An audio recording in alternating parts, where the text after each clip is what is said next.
أو بعد غد أو في كذا من سنة مع الشعب المغربي. فنلتقي.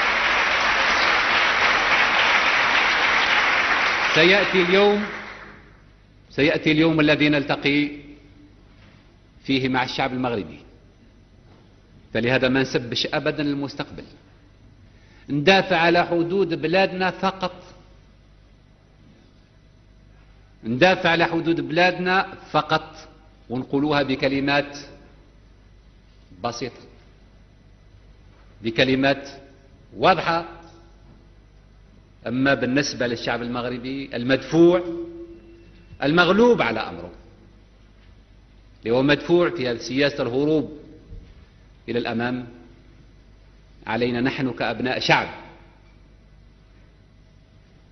شعب خارجين من صلب هذا الشعب، خارجين من صلب هذا الشعب، ومناش مبعوثين من السماء، مناش مبعوثين من السماء، أن ننظر دائما للمستقبل. وحتى القوات المسلحة المغربية نقول لها قد يزج بك مرة أخرى في سياسة هي ليست في صالح المغرب، هي ليست في صالح المغرب، وليست في صالح الشعب المغربي. هذه القوات المسلحة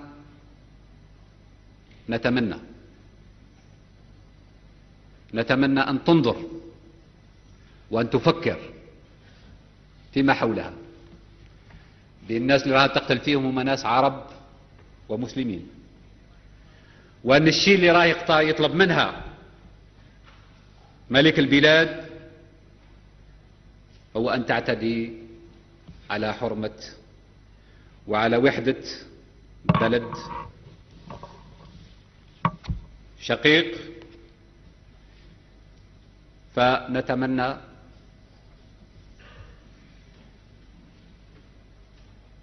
أن لا تقطع خطة الرجعة، لأن هناك بالأمس أصوات ارتفعت وسترتفع في المستقبل لا محالة،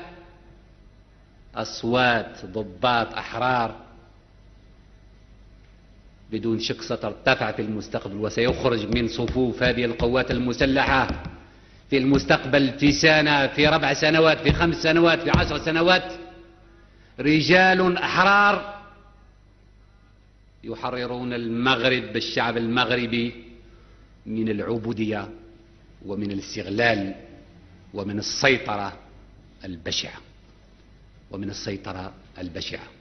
هذه الإخوة بعض الأفكار وبعض التوضيحات اللي كان بودي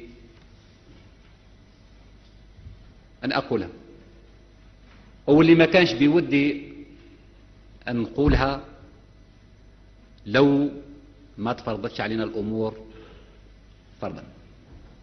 لا يمكن أن نبقى ساكتين في الوقت اللي الواحد يقول لك أنا جاي نضربك في بلادك، لا يمكن أن نبقى ساكتين والمؤامرات تحاك حول بلادنا وحول ثورتنا، ولم نكن نحن على الأقل على المستوى الرسمي، ولم نكن السباقين لطرح هذا الخلاف العقائدي بين الثورة الجزائرية، بين ديمقراطية الثورة الجزائرية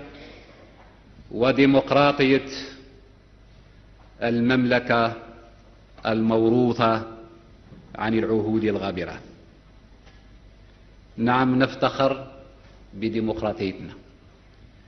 نفتخر بهذه الديمقراطية التي